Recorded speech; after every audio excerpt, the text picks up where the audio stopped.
வணக்கம் மகர ராசி நண்பர்களே. உங்கள் ராசியினுடைய 12ஆம் இடத்திலே விரயஸ்தானம் என்கிற இடத்திலே சூரிய, செவ்வாய், புத மற்றும் சுக்கிரன் என்ற 4 கிரகங்களும் குருவினால் பார்க்கப்பட இந்த வருடம் பிறக்கிறது.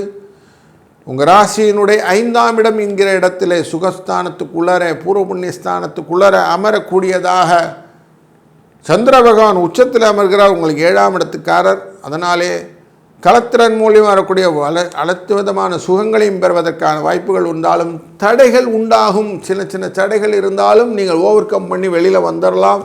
உங்கள் வித்தைகள், உத்திரங்களால் உங்களுடைய சுகங்கள், கற்பனைகள் மூலியமாக வரக்கூடிய விருத்திகள், தொழிலிலே விருத்திகள் போன்ற விஷயங்கள் எல்லாம் நடக்கும். பூர்வீக யோகங்கள் உண்டாகக்கூடிய சூழ்நிலையை இந்த வருடம் நீங்கள் பெற்றுக்கொள்ளலாம். உங்களுக்கு தெய்வ அருள் உண்டாகக்கூடிய நல்ல வருடம் இது.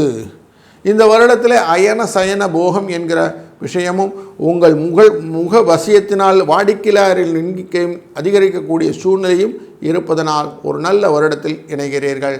வாழ்க வளத்துடன்.